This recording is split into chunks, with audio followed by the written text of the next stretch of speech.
نحمده ونستعينه ونستغفره ونؤمن به ونتوكل عليه ونعوذ بالله من شرور أنفسنا من يهده الله فلا مضل له ومن يضلله فلا هادي له ونشهد أن سيدنا وسندنا وحبيبنا وحبيب قلوبنا محمد الذي أرسله بالحق بشيرا ونذيرا وداعيا إلى الله بإذنه وسراجا قمرا منيرا إن الله وملائكته يصلون على النبي يا أيها الذين آمنوا صلوا عليه وسلموا تسليما اللهم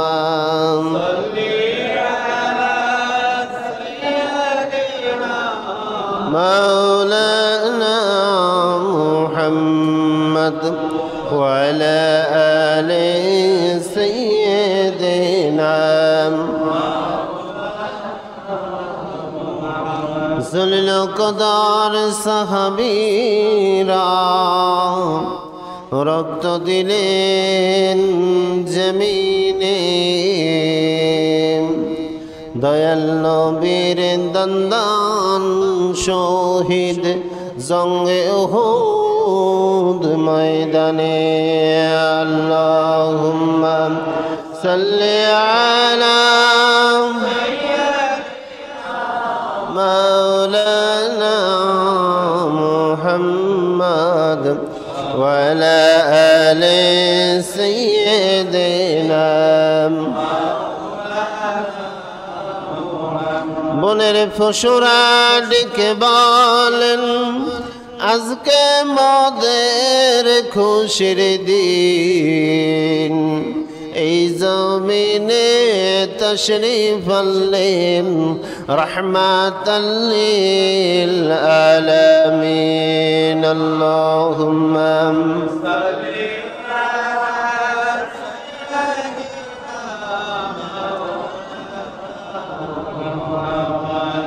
وعلى آل سيدنا بلغ العلا بكماله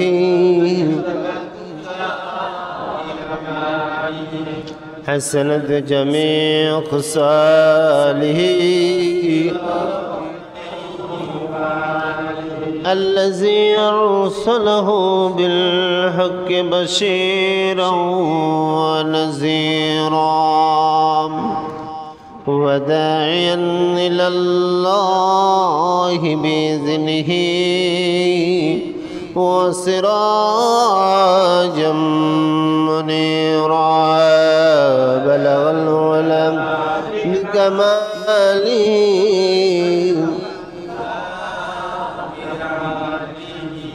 حسنت جميع خصاله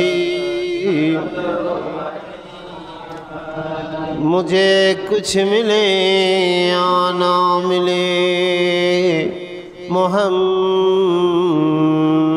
मिले याने वही जिसे अल्लाह मिले बलगल उलम बिकमालिह कशफत जाम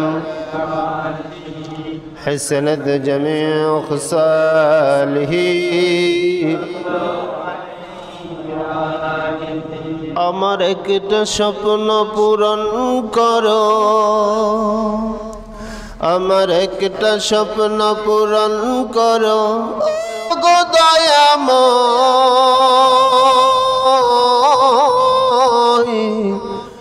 তোমার পথে চলতে গিয়ে মরণ যেন হয়। আমার একটা স্বপ্ন পূরণ করো ও গো দয়াময়। তোমার পথে চলতে গিয়ে মরণ যেন হয়। আমি অটল যেন থাকতে পারি আল কোরআনের পথে, ধৈর্য নিয়ে সাহস নিয়ে চলতে পারে দিন কায়েমের পথে। আমায় ধৈর্য দিও, সাহস দিও ওগো দয়াময়।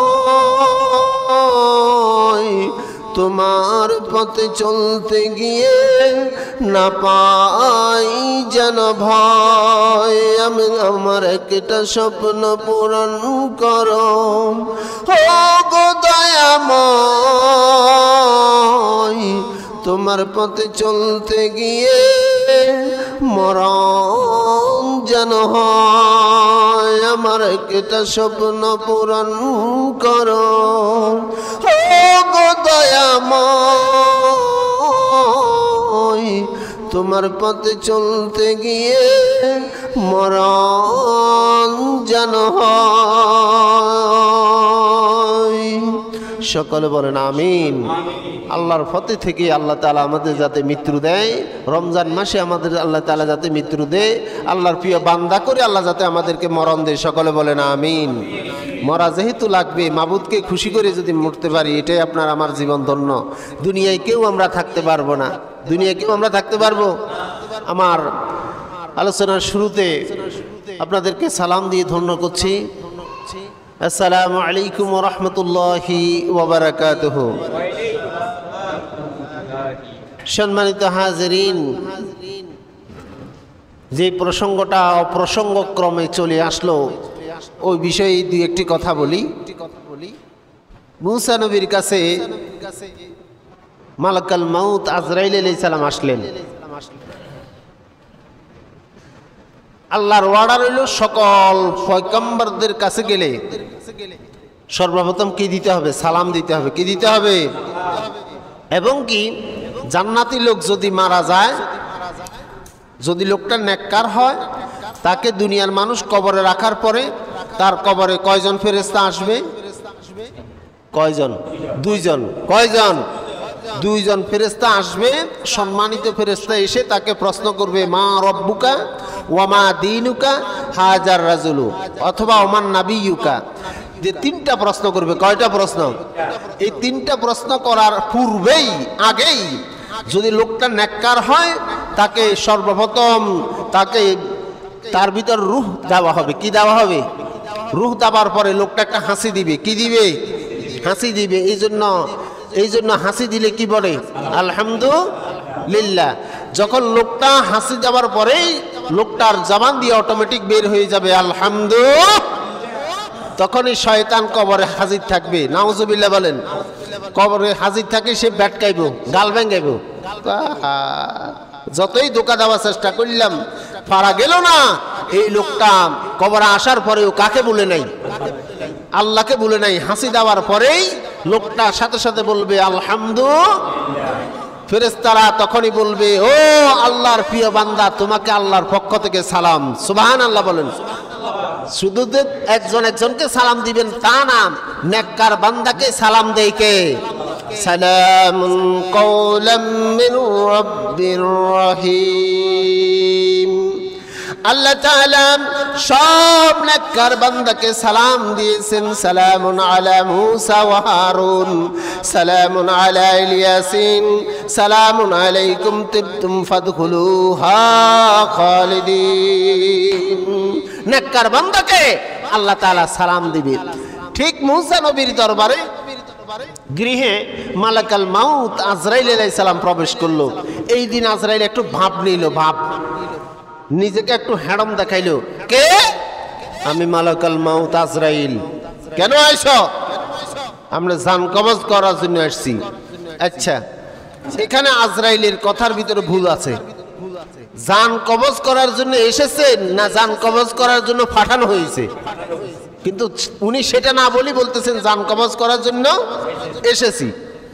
এখন আমি আপনাদের এখানে এসেছি, আবার কেউ আছে আপনাদের এখানে পাঠায়, তাহলে এসেছি এক জিনিস, পাঠানো। এখন মালাকাল মাউতকে আজরাইল আলাইহিস সালামকে মূসা নবীর ঘরে পাঠানো হয়েছে, যিনি পাঠাইছেন তিনি কে? কিন্তু উনি সেই কথাটাকে লুকাই রেখে বলতেছেন জান কবজ করার জন্য এসেছি। মূসা নবীর রাগ বেশি না কম? হ্যাঁ, মুখে একটু জটলা ছিল। তো দেখবেন এই দুনিয়ার ভিতরে যাদের মুখে একটু জটলা, কথা বলতে পারে না, বোবা তোতলা, তারপরে যাই কানে কম শুনে, এদের একটু রাগ বেশি, গোসা বেশি, জিদ বেশি। এখন মূসা নবী যখনই বললো যে জান কবজ করার জন্য এসেছি, এক থাপড় লাগাই দিছে, বাঁধ দি, কোনার দি, বাঁধ দি, কোন কানে? বাম কানে। না না, বাম হাত দিয়ে ডান কানে কেন থাপড় দিব? বাম হাত দিয়ে কোন কানে? এখন বাম কানে, বাম কানে ঠাস করে এক থাপড় লাগাই দিল। মালাকাল মাউত আজরাইলের কানের পর্দা হারিয়ে গেছে, বো করে আরশের দিকে দৌড় দিল। সেখানে যাই কইলো যে মাবুদ আপনি পাঠাইলেন আমার দোস্ত জান কবজ করার জন্য, দোস্তটা এক থাপড়ে কান বড়া করে দিছে। বলে যে ঘটনা কি? তুমি কি যাই কি সালাম দাও না? সুবহানাল্লাহ বলেন। বলে না, সালাম তো দিন। কো দ্বিতীয় থাপড় দিন যে এটা তোমার ভাগ্য বালা, তোমার যে সেখানে আমার পয়গম্বরের সামনে হেডম দেখাবার জন্য বলছি নাকি? যাও, আবার যাও, এবার জান কবজ করার জন্য যাইও না, জান্নাত থেকে ওই যে একটা বুরাক নিয়ে যাও, এই বুরাক হাতে করে নিয়ে যাও, আবার দূর থেকে দেখলে প্রথম আমার পয়গম্বরকে সালাম দিবা। বাড়ির দরজায় আসলো, আসি এবার দূর থেকে আসসালামু আলাইকুম পয়গম্বর ইয়া মূসা। কয় তুই আবার আয়? সত্যি কোনা, এবার জান কবজ করার জন্য আসি নাই, আল্লাহর পক্ষ থেকে আপনার জন্য সুসংবাদ নিয়ে এসেছি। বলে কি সুসংবাদ? বলে আমার হাতে দেখেন না এটা কি? বলে হ্যাঁ দেখতেছি। কয়টার গায়ের উপরে হাত দেন। দিলে কি? দেওয়ার পরে এর গায়ের ভিতরে যতটা পশম আছে আল্লাহ তত বছর আল্লাহ আপনাকে দুনিয়ার হায়াত আরো বাড়াই দিব।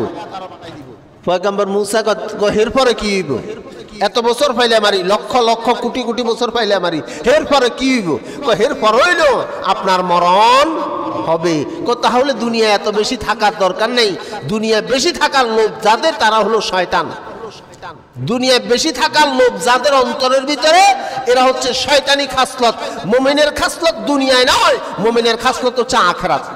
কারণ মুমিন দুনিয়ায় থাকলে আল্লাহরে পাওয়া যাবে না, মরার পরে কার সঙ্গে দেখা হবে? আল্লাহর সঙ্গে দেখা হবে। সুতরাং আমি তোমাকে আর দেরি করতে চাই না, আমি শুয়ে গেলাম, তুমি তোমার কাজ করো। সুবহানাল্লাহ। তো আমি এই কথাটা বলার উদ্দেশ্য হলো একটা, দুনিয়াতে আমরা কেউ যখন থাকতে পারবো না, আসুন মাবুদকে খুশি করে যদি যাইতে পারি, আপনার আমার জীবন ধন্য। আল্লাহকে যদি খুশি করে যদি কবরে যাইতে পারি, আপনার আমার মানব জীবন সার্থক। আর যদি মাবুদকে খুশি করা ছাড়া কবরে যাই, বাঁচার উপায় নেই, বাঁচার উপায় নেই। বিশ্বাস করেন, আপনাদেরকে কিভাবে বিশ্বাস করামো আমার ব্রেনের ভিতরে আসে না।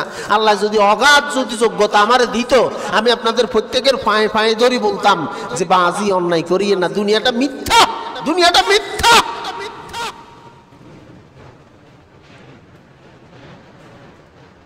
গপ না, ওয়াল্লাহে আমার যে বাড়ি, আলহামদুলিল্লাহ আমার আব্বার, আমি এক ডিসিমও কিনি নেই। আমার বাবা এবং কি আমার মায়ের সমন্বয়ে আমার বাড়ি হচ্ছে এক দেখানি। আমার যে বাড়ি, এই বাড়িটাই হচ্ছে এক দেখানি। আমি এটা জাহেরের জন্য বলি না, বুঝানোর জন্য বলতেছি। আমি এক তিলও কিনে নেই, এটা সম্পূর্ণ সম্পত্তি হচ্ছে আমার বাবার, শুধু আমার বাড়ি, বাইরের গুলা বাদ। তো আমি মাঝে মধ্যে এখন চিন্তা করি যে এই বাড়ির ভিতরে গাছ গাছালি যা আছে, শুধু ঘরটা আমার করা, আমি করেছি। আর বাড়িতে যত ফল ফলাদি গাছ, কাঠ গাছ ইত্যাদি যত গাছ আছে, সব আমার মা বাবার কর্তৃক রোপণ করা। এই যে আমার আম্মা মারা গেল এই রোববারে 45 দিন হবে, তো আমি ওনার আলেম বানাইছি আমারে। আমি ওনার আলেম সন্তান হয়ে তো ঠিক মতো ওনার কবরের পাশে দেয়া ঠিক মতো দাঁড়াইতে পারি না। পারিবারিক কাজ, ওই কাজ, মাদ্রাসা, মসজিদ, ওই যে কেউ এসেছে বাজার ঘাট করা লাগে, ছেলের ওইটা নেই, মেয়ের এটা নেই, সাংসারিক ওইটা নেই, দেখা গেছে ওই পারিবারিক কর্মকাণ্ডগুলো করতে গিয়ে ঠিক মতো প্রতিদিন মায়ের কবরের কাছে যাওয়া আমার পক্ষে সম্ভব হয় না, আমার পক্ষে হয় না। এটাই দুনিয়া। আপনি আমি খেয়ে না খেয়ে, আপনার নামাজ না পড়ে, অন্যায় বিচার করে এই দুনিয়ার সংসার বাজার সাজানোর জন্য চেষ্টা করতেছি, যাবার পরে কিছুই নিয়ে যেতে পারবেন না, একদম খালি হাতে চলে যাবেন। সুতরাং এই জমিনের ভিতরে বুদ্ধিমান সচেতন হচ্ছে তারা, যারা এই হায়াতটাকে কাজে লাগায় আল্লাহর জান্নাতের মেহমান হয়ে কবরে যাইতে পারে। যারা বাজিরে আর কিভাবে বলবো আমি বুঝে আসে না। দুনিয়ায় আমরা কেউ চিরজীবন চিরস্থায়ী থাকতে পারবো না। মালিকের ডাক যেদিন হয়ে যাবে, মালাকাল মাউত আপনার দরজার সামনে যেদিন আসবে, একটা সেকেন্ড, একটা মুহূর্তের জন্য দুনিয়ায় আর থাকতে পারবেন না। সুতরাং এই দুনিয়ার হায়াতটাকে অপচয় না করে, এই হায়াতটা বড় নিয়ামত। ধন হারাইলে ধন পাওয়া যায়, টাকা পয়সা হারাইলে টাকা পয়সা পাওয়া যায়। ছেলে যদি আপনার মারা যায়, যদি বয়স থাকে, আল্লাহ আপনাকে আবার ছেলে সন্তান দিতেও পারে। স্ত্রী মারা গেলে আপনার যদি ক্ষমতা থাকে, শক্তি থাকে, আবার বিয়ে করলে স্ত্রী পাবেন। আপনার জায়গা সম্পত্তি হারিয়ে গেছে, আবার আপনার ছেলের আমলে আবার আপনার পুনরায় সুদিন আসলে জায়গা সম্পত্তি ফিরে পাবার সম্ভাবনা আছে। কিন্তু হায়াত থেকে একটা ঘন্টা, একটা মিনিট, একটা সেকেন্ড যদি অতিবাহিত হয়ে যায়, দুনিয়ার জীবনে একটা মিনিট, একটা সেকেন্ড আর ফিরে পাওয়া সম্ভব না। আপনি আমি মায়ের গর্ভ থেকে যখন জমিনে এসেছি, মাথার ভিতরে এত হাড়, কালো চুল ছিল না, আঁশ জাতীয় কালো চুল ছিল। আপনি আমি হাঁটতে পারতাম না, বসতে পারতাম না, কথা বলতে পারতাম না। বয়সের ক্রমান্বয়ে আস্তে আস্তে আপনার মাথার ভিতরে কালো চুল গজালো, মুখের ভিতরে দাঁত আসলো, আপনার কানের স্মৃতিশক্তি বেড়ে গেল, আপনার হাড়ের শক্তি আসলো, আপনি বসতে পারতেছেন, হাঁটতে পারতেছেন। ক্রমান্বয়ে আস্তে আস্তে একদিন করে করে, এক মাস 2 মাস করে করে আস্তে আস্তে কোন সময় আপনার মাথার কালো চুলটা সাদা হয়ে গেছে আপনি টেরও পান নাই। হঠাৎ কোনো এক সময় হেলাইয়া মেলাইয়া আপনার সময়টা অতিবাহিত হয়ে গেল। হঠাৎ কোনো এক সময় মসজিদের মাইকে অথবা লোকের মুখে মুখে শোনা যাবে, অমুক বাড়ির অমুক কিছুক্ষণ আগেই মারা গেছে। দুনিয়ার মানুষ আপনার জন্য আফসোস করবে, আহারে লোকটা ভালো ছিল। যদি আপনার কর্মফল ভালো হয়, আর যদি আপনার কর্মফল খারাপ হয়, আপনার ইন্তেকালের সংবাদ শোনার সঙ্গে সঙ্গে মানুষ বলবে, বাবারে বাবা, একটা জালেম ছিল। তুমি যখন এসেছিলে ভাবে, তুমি মাত্র কেঁদেছিলে, হেসেছিল সবে। এমন জীবন করে নাও গঠন, মরিলে হাসিবে তুমি, কাঁদিবে ভুবন। তুমি যখন দুনিয়ায় থাকবে না, ও সচেতন লোক, এমন একটা জীবন তুমি গঠন করো যাতে তোমার ইন্তেকালের পরে দুনিয়ার মানুষ তোমার জন্য 2 হাত তুলে দোয়া করে।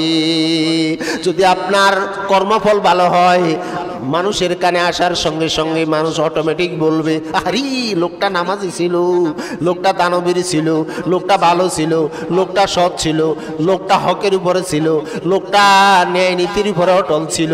যদি এই কথাগুলো বলে, আল্লাহ তাআলার ফেরেশতারা সাথে সাথে লিপিবদ্ধ করে নেয়। আল্লাহ তাআলার কাছে ফেরেশতারা নিয়ে এই দরখাস্ত পেশ করে, মাবুদ, যেই লোকটাকে নিয়ে এসেছেন, ওই লোকটার বিরহে দুনিয়ার মানুষ কান্নাকাটি করতে আছে। আমার আল্লাহ তাআলা বলেন, ও আমার ফেরেশতারা, তোরা সাক্ষী থেকে যা,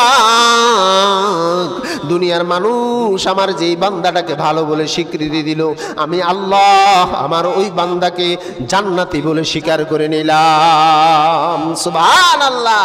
এই জন্য বাজি, দুনিয়ায় যখন আমরা থাকতে পারবো না, আসুন এমন একটা জীবন গঠন করি যাতে নিজের এই জীবনেও নিজে ধন্য হই, পরজগতেও নিজের জীবনটা ধন্য হয়।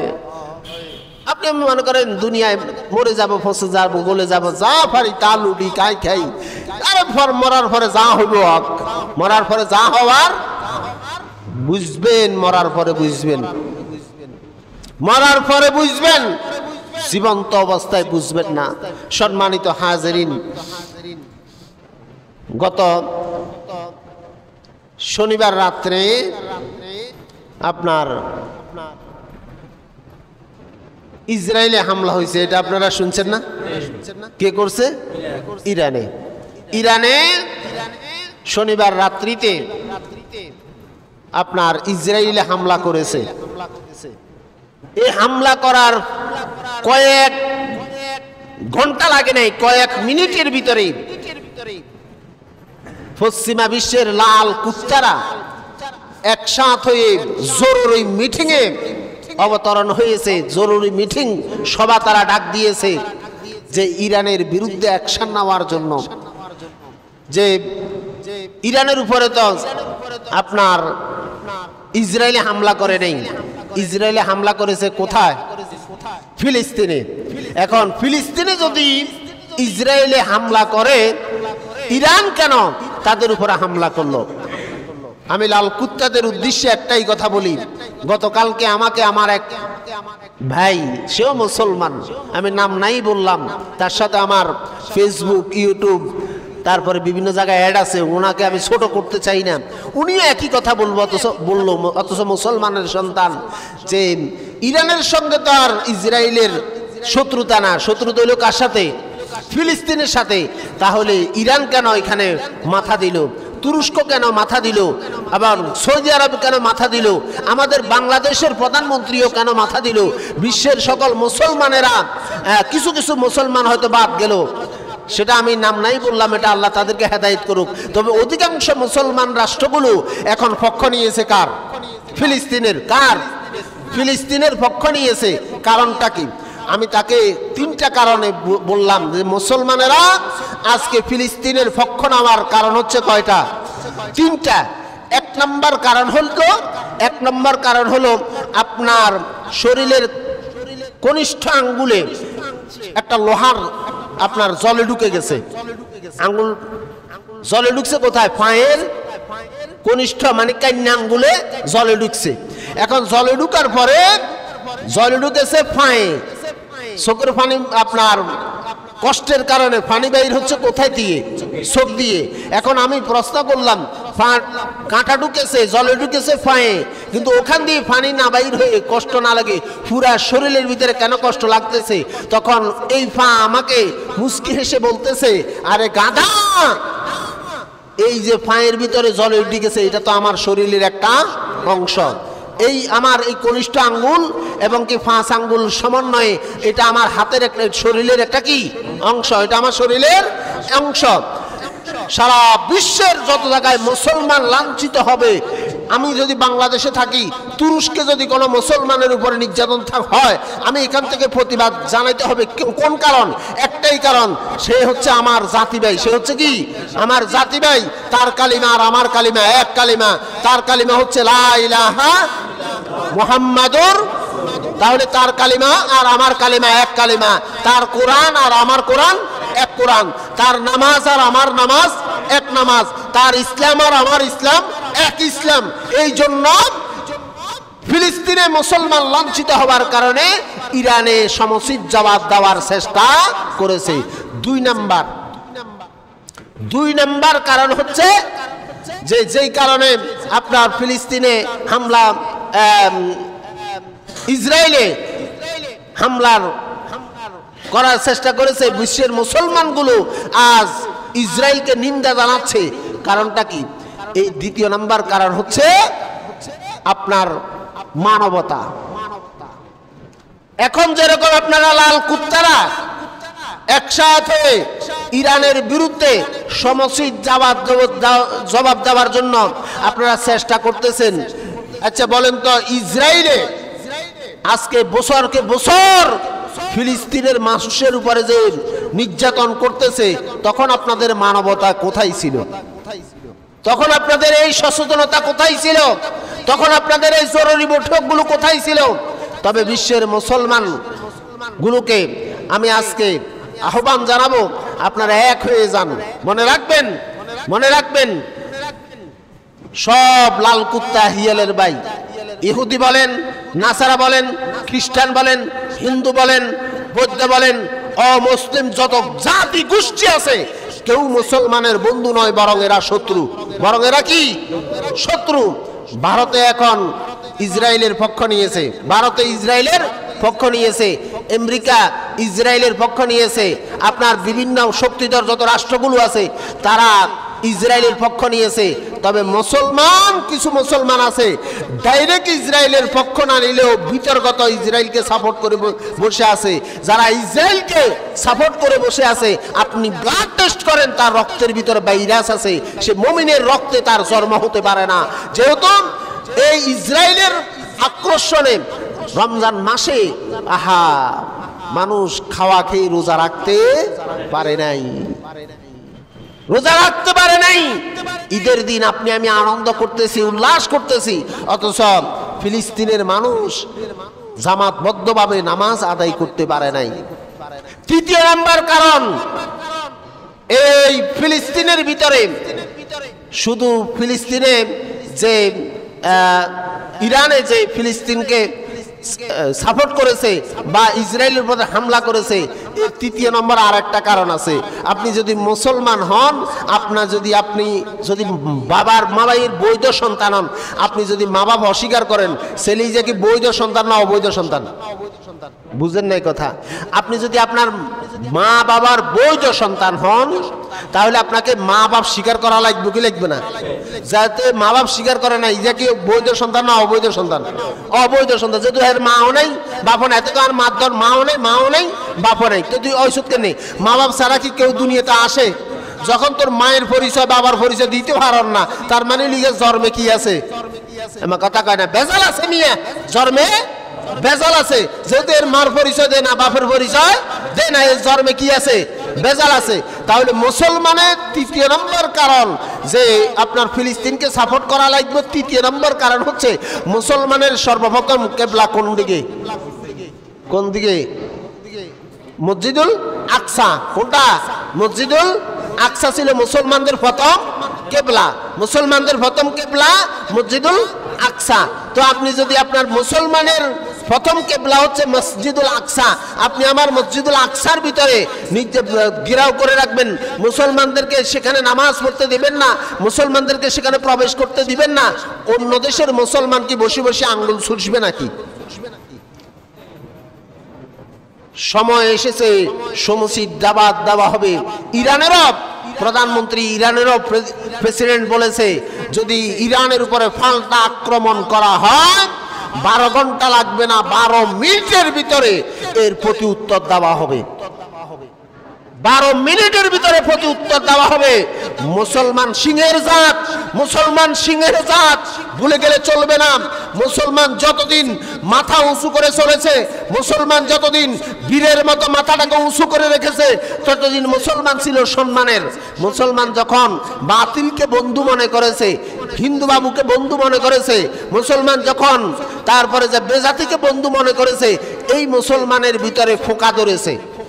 আজও সময় এসেছে সব পিছনে ফেলে মুসলমান এক হও, মুসলমান নিজের ইমানটাকে বাড়াও, ইমানি শক্তিকে বৃদ্ধি করো। যদি তুমি যার সঙ্গে যার মহাব্বত, তার সঙ্গে তার হাসর নসর হবে, কিয়ামত হবে। আপনি যদি মুসলমানকে সাপোর্ট করে যদি কবরে যেতে পারেন, ইমানদারকে সাপোর্ট করে যদি কবরে যেতে পারেন, আল্লাহ দ্বীন ইসলামকে সাপোর্ট করে যদি কবরে যেতে পারেন, আপনার কোনো আর ভয় নেই। সুতরাং স্বল্প সময়ের ভিতরে যে কথা বোঝানোর জন্য চেষ্টা করলাম, সেটা হচ্ছে সমুচিত। আজকে ফিলিস্তিনের পক্ষে আমরা সেখানে গিয়ে যুদ্ধ করা সম্ভব না, সেখানে গিয়ে অস্ত্র হাতে নিয়ে যুদ্ধ করা আমাদের পক্ষে সম্ভব না। তবে এখান থেকে দোয়া করা আমাদের পক্ষে সম্ভব কি সম্ভব না? আমরা এখান থেকে দোয়া করি, আল্লাহ ফিলিস্তিনের মুজাহিদ ভাইদেরকে আল্লাহ তুমি হেফাজত করো। সকলে বলেন আমিন। কি করুন দৃশ্য, হারে দেখলে চোখের পানি আসে যাবে, দেখলে আপনার চোখের পানি এসে যাবে। একটা মেয়ের আরবিতে একটা সাক্ষাৎকার হলো যে আপনার তো ছেলে মারা গেছে কোলের ভিতরে, তারপরে যাই তার ছোট্ট বাচ্চা মারা গেছো আগুনে পোড়া গে, একদম মানে ধরেন আপনার ছেলের চেহারা দেখা যায় না, মায়েরও একদম রক্ত বিভৎস অবস্থায়, এমত অবস্থায় ওই মায়ের একটা সাংবাদিকে প্রশ্ন করেন যে আপনার ছেলে আপনার কোলের ভিতর মৃত্যুবরণ করেছে, আপনি যে হাসতেছেন ব্যাপারটা কি? ওই মা বলতেছে এতদিন ছিলাম আমি 2 সন্তানের মা, এখন আমি শহীদের আম্মা হয়েছি, এই জন্য আমার মুখে দিয়ে হাসি আসতেছে। কতটা ইমান মিয়া, ইমানদার কারে কয়? এর নাম হচ্ছে ইমান। আপনি মনে করেন যে আমি মনে করি যে শুধু লা ইলাহা ইল্লাল্লাহ মুহাম্মাদুর রাসূলুল্লাহ এই আমি ইমানদার। ইমানদার হতে গেলে আপনাকে পরীক্ষা দিতে হবে। এই জমিনের ভিতরে যে যত বেশি ইমানদার হবে তার উপরে পরীক্ষার মাত্রাটা তত বেশি হবে। ইব্রাহিম আলাইহিস সালাম আল্লাহর প্রিয় বান্দা ছিল, আল্লাহর প্রিয় খলিল ছিল, বন্ধু ছিল, তার উপরে পরীক্ষার মাত্রা কম ছিল না বেশি ছিল? কত বেশি!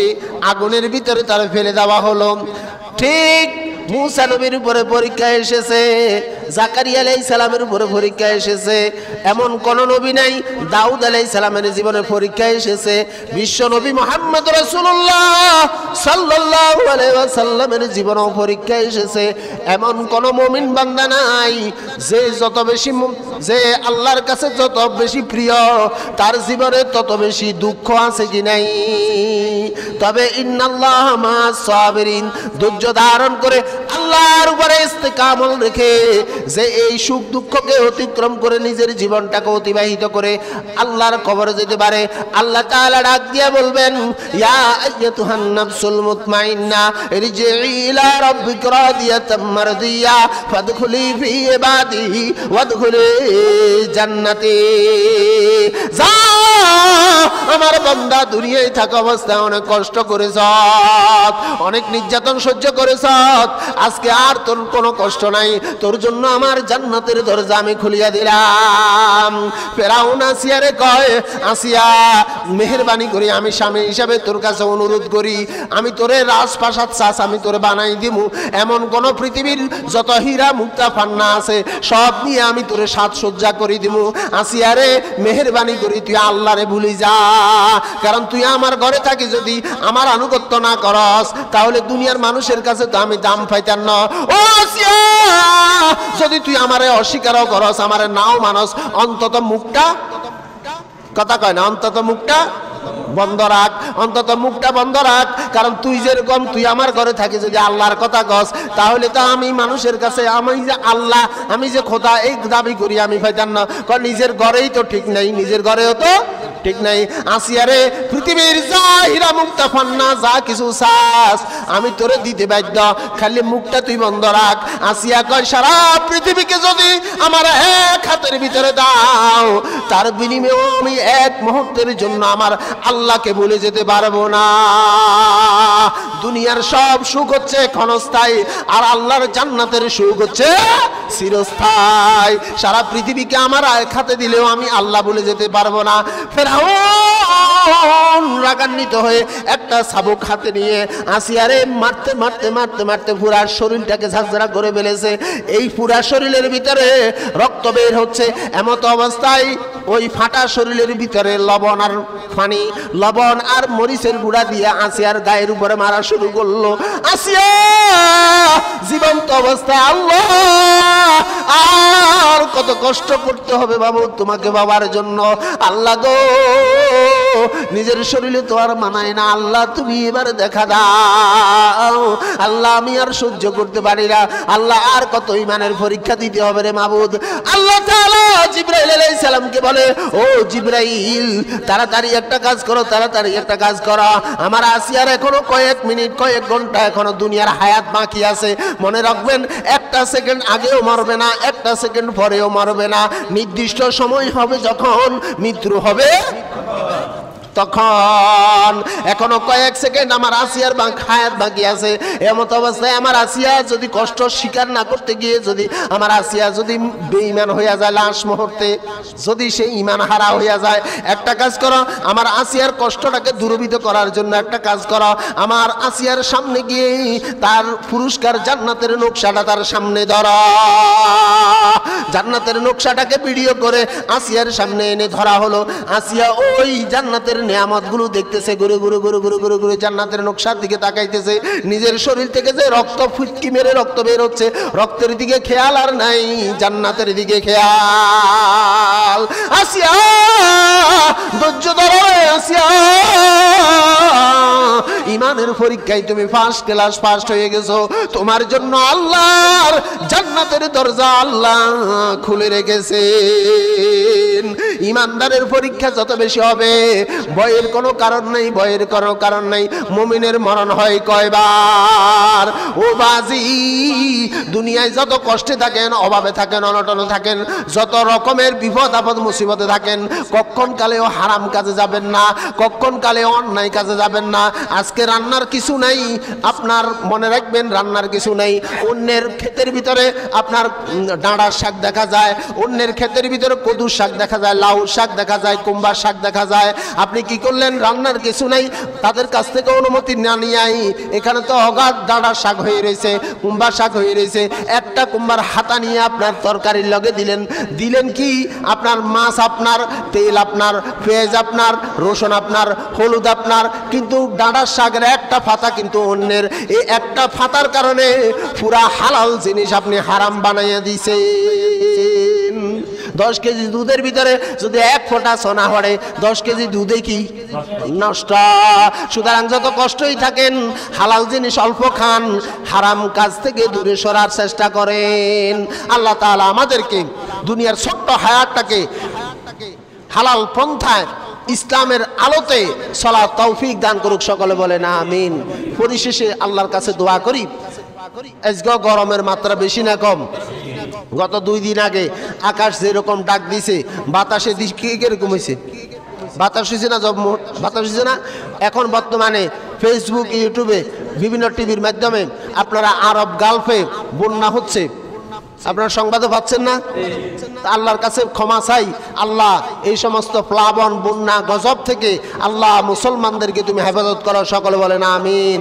পরিশেষে একটা দাওয়াত দেব, রোজার মাস শেষ, আমাদেরকে সামনে কোরবানের প্রস্তুতি নিতে হবে। তো আমরা প্রস্তুতি এই ওয়াজ আমরা না করলেও চলবো, আমরা কোরবান কিন্তু বাদ দিতে নয়, এটা আমি জানি। কোরবানের ওয়াজ এই যে না করিও না, কারণ আমি জানি হাতে খাইবের দিকে দিয়ে মুস্কা মারি হে হতু এত পালন করে। কিন্তু আমি আপনাদেরকে যে দাবারটা দেব, রোজার মাসে আমাদেরকে শিক্ষা দিয়েছেন আমলের ফরিদি বাড়াও, নামাজের ফরিদি বাড়াও।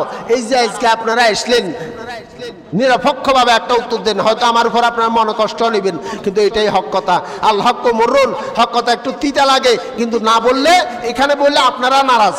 আমি যদি এখন হক কথা বলি, আন্নগো কারো কারো মুখ কালা হয়, হুজুরকে এনে বেশি কথা কয়, নাইগারে জসিম মিয়ার বলে নি, নাইগা আর বেশি দিন রায়ও নাইগার হিও হারিয়ে গেছে। কি হারিয়ে গেছে? হিও হারিয়ে গেছে, নাইগারে হার করি তো। কিন্তু মনে রাখবেন, হক কথা বললে আপনারা নারাজ, আর যদি হক কথা না বলি আল্লাহ নারাজ। এখন আমি কাউন্টাম করুম কি আন্নগরও খুশি করুম না আল্লাহরও খুশি করুম? এখন যে নামাজ পড়তে আসছেন, এই নামাজটা ফরজ, এই নামাজটা পড়া কি? কিন্তু সকালবেলা যে 2 রাকাত ছিল, ওই 2 রাকাত কি ছিল? আজকে এখন যে 2 রাকাত পড়বেন, এই 2 রাকাত ফরজ, কিন্তু ভোরবেলার ওই 2 রাকাতও ফরজ ছিল। এখন আপনারা এখানে নিঃসন্দেহে আপনি তালাশ করে দেখেন, এখানে বাহিরের মানুষ 2-4 জন হয়তো থাকতে পারে, মেজরিটি মানুষ আপনাদের এই সমাজের, ঠিক না বেঠিক? কিন্তু এখন মসজিদ এসে মসজিদ ভরপুর হয়ে গেল ফজরের সময়। এই সময় হুজুর, এই সময় কি গান, এই সময় যে কষ্ট, যে ঘুম, আল্লাহ কষ্ট, এটা স্বীকার করলেই তো তোর জন্য জান্নাত। সুবহানাল্লাহ। এখন আপনি আরামে লেফের ভিতর হুতি জান্নাত, কিন্তু মাউর বার কেলানি। আল্লাহ তাআলা আমাদেরকে বুঝার তৌফিক দান করুক। ওয়া মা তৌফিক ইল্লা বিল্লাহ। আসসালামু আলাইকুম ওয়া রাহমাতুল্লাহ।